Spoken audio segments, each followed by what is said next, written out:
Olá, seja muito bem-vindo. Na passagem da negação de Pedro, você já parou para pensar o que Pedro realmente ouviu antes de negar Jesus? Será que foi um galo de verdade ou algo mais simbólico? Fique comigo, vamos explorar duas teorias por trás dessa passagem bíblica tão conhecida. Aproveite para deixar seu comentário antes de ouvir o que eu tenho para te contar. E no final, deixe outro dizendo se você mantém a sua ideia ou se você aprendeu alguma coisa nova. Acione o sininho para ser avisado sempre que entrar vídeo novo. Aproveite para deixar seu like e vamos lá. Lucas 22:34. Mas ele disse: Digo-te, Pedro, que não cantará hoje o galo, antes que negue 3 vezes que me conheces. Jesus não fala quando um galo cantar. Ele fala quando o galo cantar. É específico sobre o cantar do galo. Será que era um animal ou poderia ter um outro significado, mais profundo ou diferente? E aqui existem duas teorias sobre o galo da passagem de Jesus e Pedro. E nós vamos conversar sobre as duas. Teoria 1. O galo animal. É a primeira interpretação, é a mais comum. É um galo animal. Apesar de parecer óbvio aqui, há um problema. Poderia ser um galo animal, sem a menor sombra de dúvida, mas vamos lembrar de que Pedro estava dentro da cidade, próximo ao templo onde Jesus estava sendo julgado. Em Jerusalém, cidade, não era permitido criação de animal, principalmente nas proximidades do templo. Então, não podia ser um galo animal, exatamente pela proximidade do templo. Mas é claro que Pedro poderia ouvir o galo cantar vindo de fora dos muros. Havia cidade ali. Teoria 2. Um homem. Um homem? Mas como que pode um homem ser um galo? Poderia ser um homem. Eu vou te explicar.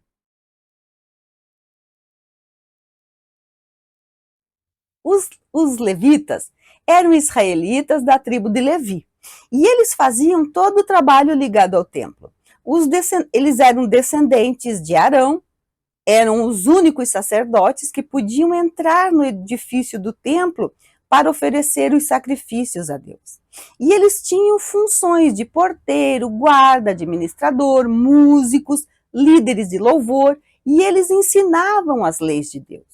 Então é natural que tivessem levitas encarregados de acordar os sacerdotes e de avisar dos serviços do templo. Eles tocavam instrumentos ou chamavam o povo em horário específico, e esses levitas eram apelidados de galo. Então, o conhecimento desse galo específico se dava pela tradição oral judaica, chamada de Mishnah. A palavra Mishnah vem do hebraico Shana, que significa repetir ou estudar. Então, a Mishnah é a codificação da Torá oral, que é um conjunto de ensinamentos, interpretações, que ela complementa e ela explica a Torá escrita. Durante séculos, esses ensinamentos foram transmitidos oralmente, de geração em geração. Aqui também vale a lembrança de que a maioria da população não sabia ler. Eles guardavam a história de memória e assim passavam para frente.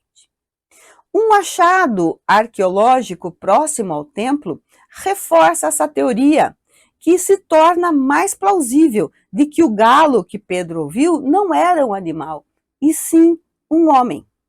Foi encontrada uma pedra que era a ponta superior do templo, onde estava escrito em hebraico, o local do toque da trombeta. Essa pedra que caiu, ela mostra o lugar onde os homens ficavam em determinados horários e ocasiões e tocavam trombetas. Então havia homens que acordavam os sacerdotes, que avisavam o povo de que era a hora das orações. Era, enfim, eles é que acordavam e diziam que era a hora de acordar para um novo dia. Por isso eram também conhecidos como galo. E, puxando por uma terceira teoria, nós vemos em Marcos 13:35, vigiai, pois, porque não sabeis quando virá o Senhor da casa, se à tarde, se à meia-noite, se ao cantar do galo, se pela manhã. Então, havia também a questão do cantar do galo, que era um nome dado à terceira vigília da noite, que era da meia-noite às 3 da manhã. Você sabia disso? Você já tinha ouvido qualquer coisa nesse sentido? Deixe lá o seu comentário. Diga para mim se você já conhecia, onde foi que você ouviu isso. E para refletir, então, o que Pedro ouviu? Um animal ao longe ou um levita chamando para o serviço? A história nos mostra que, às vezes, detalhes culturais e históricos podem mudar completamente a nossa compreensão das Escrituras. E você, o que acha? Era um galo de verdade ou um levita com uma missão especial? Deixe seu comentário aqui embaixo, inscreva-se no canal, compartilhe esse vídeo com quem também ama explorar as riquezas da Bíblia. Até o próximo vídeo, mas aqui fica um lembrete. Lembre-se, cada detalhe da Bíblia tem um significado incrível. Até mais!